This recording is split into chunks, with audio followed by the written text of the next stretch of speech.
Iran ने America के साथ में तगड़ी बदतमीजी कर दी। कौन सी बदतमीजी कर दी है, आइए आपको दिखाने के लिए जा रहे हैं। क्या जंग शुरू हो चुकी है? शुरू हो भी चुकी है और नहीं भी हुई है। मुकम्मल बने रहना मेरे साथ, अपडेट पूरी सुन के जाना। अमेरिका ईरान पर कौन कौन से आरोप लगा रहा है, मतलब अमेरिका ईरान पर कौन कौन से आरोप लगा रहा है और ईरान अमेरिका पर कौन से आरोप लगा रहा है, ये भी जान के जाइएगा। और इन सब के बीच में दुबई यूएई ये बहुत बुरी तरीके से फंसता हुआ नजर आ रहा है। तो यूएई कैसे फंसता हुआ नजर आ रहा है वो भी आपको बताने की कोशिश करेंगे। सऊदी अरबिया और कतर की भी बात करेंगे कि ये क्या क्या कर रहे हैं। साथ ही साथ एक वायरस बड़ी तेजी के साथ में फैल रहा है दुनिया के अंदर, जिसका नाम शायद हंता वायरस बताया जा रहा है। तो उससे हमें कैसे बचना है उस पर भी रोशनी डालेंगे। मेरे अजीज, हम सुबह 10 बजे रोजाना आपको अपडेट देते हैं, लेकिन शाम को ईशा की नमाज के बाद 9 बजे आज से रोजाना हमारे चैनल पर आपके इस अपने चैनल पर मिडिल ईस्ट की खबरें आया करेंगी। तो भी कैसे हालात बने हुए हैं आपके मद्देनजर, आइए एक सच्चे और अच्छे पत्रकार को सुनते हैं। तो मुकम्मल खबर आपकी स्क्रीन पर, आइए शुरू करते हैं। फिलहाल बड़ी खबर यह है कि अमेरिका की नौसेना ने, अमेरिका के फाइटर जेट ने, अमेरिका के ड्रोन्स ने स्ट्रेट ऑफ हॉर्मुज में ईरान की नौसेना पर हमला किया, केशम बंदरगाह पर हमला किया। इसके अलावा बंदर अब्बास बंदरगाह पर भी ड्रोन से हमले किए गए। ईरान की राजधानी तेहरान के अंदर भी कुछ धमाकों की आवाजें सुनाई दी हैं। हमले के बाद डोनाल्ड ट्रंप ने कहा कि देखिए, ईरान ने अमेरिका के साथ बदतमीजी की थी, उसी के जवाब में हमने ये हमला किया है। ट्रंप ने कहा कि ईरानी ठिकानों पर हमले महज एक हल्का सा हमला था और युद्ध विराम अभी जारी है, सीजफायर जारी है, जंग दोबारा से शुरू नहीं हुई है, बस हमने एक हल्का सा हमला ईरान के ठिकानों पर किया था। अमेरिकी सेंट्रल कमांड ने बताया कि हमने ईरान के ऊपर ये हमले इसलिए किए क्योंकि हमारे जो 3 विध्वंसक स्टेट ऑफ हॉर्मुज में तैनात हैं, उन पर मिसाइलों से, ड्रोन से और छोटी नाव से ईरानी नौसेना ने हमला किया था। इसके जवाब में हमने ईरान के ऊपर हमला किया है। हालांकि अमेरिका ने यह भी दावा किया कि हमारे युद्धपोत के ऊपर, हमारे विध्वंसक पोत के ऊपर हमले तो हुए, लेकिन हमें नुकसान किसी तरह का नहीं हुआ है। जवाबी कार्रवाई करते हुए हमने ईरान के उन तमाम सैन्य ठिकानों को तबाह कर दिया जहां से हमारे विध्वंसक पोत के ऊपर हमले शुरू किए गए थे। वहीं ईरानी मीडिया तेहरान टाइम्स ने दावा किया है कि ईरान ने अमेरिका के ऊपर जो हमले किए उसकी वजह से अमेरिका के विध्वंसक पोत को पीछे हटना पड़ा। अमेरिका आरोप लगा रहा है कि ईरान ने पहले हमारे ऊपर हमले किए, उसके बाद हमने ईरान के ऊपर हमला किया, जबकि ईरान ये आरोप लगा रहा है कि सीजफायर का उल्लंघन करते हुए पहले अमेरिका ने हमारे ऊपर हमले किए थे, उसके बाद ही हमने इनके विध्वंसक पोत पर हमले किए। IRGC की खातिमुल अंबिया हेडक्वार्टर के स्पोक्स पर्सन ने कहा कि अमेरिका ने पहले हमारे 2 जहाजों पर हमला किया। एक जहाज जास के एरिया में था और दूसरा यूएई की फुजैरा बंदरगाह के पास था। एक मालवाहक जहाज था और एक तेल का टैंकर था। जब अमेरिका ने हमारे 2 जहाजों को निशाना बनाया तो उसके जवाब में ईरानी सेना ने चाबहार पोर्ट से दक्षिण में अमेरिकी नौसेना पर हमला किया। फिलहाल अमेरिका और ईरान की तरफ से इसी तरह के दावे करते हुए एक दूसरे के ऊपर छोटे मोटे हमले किए जा रहे हैं। हालांकि इसको जंग नहीं कह सकते। अमेरिका अगर जहाजों पर हमला कर रहा है तो पलटकर ईरान भी उनको जवाब दे रहा है, और अगर ईरान उनके ऊपर हमला कर रहा है तो फिर अमेरिका की तरफ से भी हमले किए जा रहे हैं। हालांकि अभी जंग शुरू नहीं हुई है।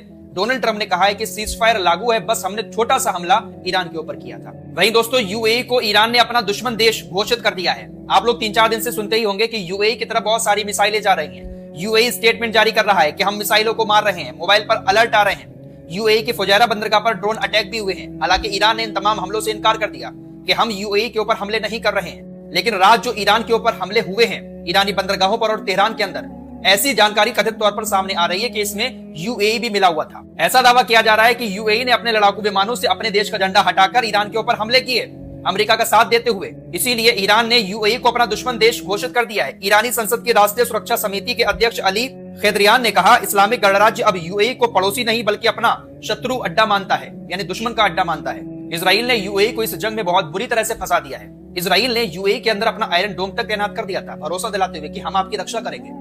उसके अलावा एक लेजर वाला सिस्टम होता है, वो भी तैनात कर दिया था, जो हमलों की पहचान करता है। यूएई को भरोसा हो गया कि इजराइल और अमेरिका हमारे साथ हैं, ये हमें बचाएंगे। लेकिन दोस्तों, ये कहीं ना कहीं अपना मतलब निकाल रहे हैं और यूएई को कमजोर करने की यहाँ पर कोशिश कर रहे हैं जी। यूएई को इस जंग में शामिल करके ईरान से यूएई के ऊपर हमले करवाकर कहीं ना कहीं यूएई को कमजोर करने की कोशिश है, और यूएई को यह बात समझ नहीं आ रही है। फिलहाल इसी बीच बड़ी खबर यह भी आ रही है कि मिस्र ने अपने राफेल लड़ाकू विमानों का एक बड़ा दस्ता यूएई के अंदर तैनात कर दिया है, यूएई की रक्षा के लिए। मिस्र ने यूएई के अंदर अपने लड़ाकू विमानों को जो तैनात किया है, हो सकता है कि इसके पीछे भी इजराइल का ही हाथ हो, क्योंकि इजराइल और मिस्र आपस में मिले हुए हैं दोस्तों। कितना भी ये लोग निंदा करते रहे इजराइल की, गाजा के मामले में, फिलिस्तीन के मामले में, लेकिन मिस्र, जॉर्डन और इजराइल ये वो देश हैं जो अंदर अंदर एक दूसरे से पूरी तरह से मिले हुए हैं।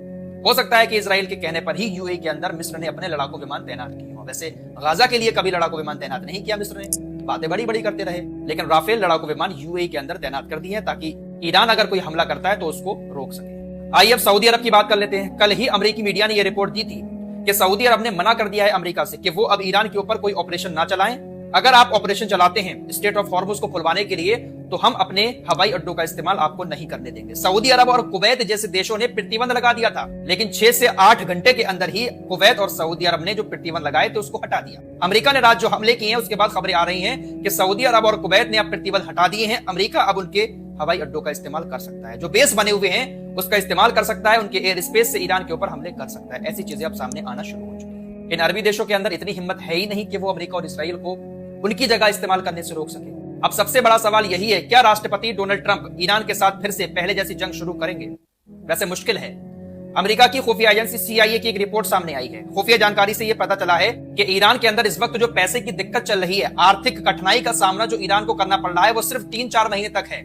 उसके बाद ईरान में सब कुछ नॉर्मल हो जाएगा। जो नुकसान हुआ है ईरान उसकी किसी न किसी तरह भरपाई कर लेगा। ईरान के पास अभी भी 75% मोबाइल लॉन्चर मौजूद हैं। ईरान के पास अपनी 70% मिसाइलें हैं, अंडरग्राउंड सुविधाएं हैं। जितनी भी मिसाइलें ईरान की हमलों में डैमेज हुई थी, जो नुकसान हुआ था मिसाइल लॉन्चरों को, उसको ठीक कर लिया गया है। वॉशिंगटन पोस्ट ने CIA के हवाले से खुफिया जानकारी जो आई थी उसके हवाले से ये रिपोर्ट छापी है। अमेरिकी मीडिया की तरफ से लगातार इस बात का दावा किया जा रहा है कि ईरान कमजोर नहीं हुआ है, बल्कि उनको जो नुकसान हुआ था उन्होंने उसकी भरपाई कर ली है और अभी भी बहुत सारी मिसाइलें ईरान के पास मौजूद है। जबकि हकीकत यह है कि मिडिल ईस्ट में अमेरिका के बहुत सारे अड्डे तबाह हो चुके हैं। बहुत बड़ा नुकसान मिडिल ईस्ट में अमेरिका को हो चुका है। इसलिए अमेरिका पहले जैसी जंग शायद ईरान के साथ शुरू ना करे। लेकिन ये जो हमले हुए हैं ईरान के ऊपर, हो सकता है कि इसका पलटवार ईरान की तरफ से किया जाए। वैसे अभी तक कोई बड़ा स्टेटमेंट ईरान की तरफ से नहीं आया है कि वो बदला लेंगे। फिलहाल हंता वायरस की बात कर लेते हैं। हर साल कहीं ना कहीं से कोई ना कोई वायरस निकल आता है। इस बार क्रूज से एक वायरस निकल आया। दरअसल अटलांटिक महासागर में एक क्रूज शिप पर हंता वायरस के कुछ केस सामने आए। WHO की तरफ से जानकारी दी गई कि अब तक क्रूज शिप पर तकरीबन 8 हंता वायरस के मामले सामने आ चुके हैं। 8 में से 3 लोगों की मौत हो चुकी है। 5 लोगों के अंदर हंता वायरस के लक्षण पाए गए हैं। WHO के मुताबिक ये जो वायरस फैल रहा है ये एंडीज वायरस है। ये हंता वायरस की एक ऐसी दुर्लभ प्रजाति है जो सीमित रूप से इंसानों के बीच भी फैल सकती है। ये हंता वायरस है क्या? दरअसल ये हंता वायरस जो संक्रमित चूहे होते हैं उनसे फैलता है। बीमार चूहों से ये फैलता है और उनके संपर्क में कोई शख्स आ जाता है या वो किसी खाने में मुंह डाल देते हैं।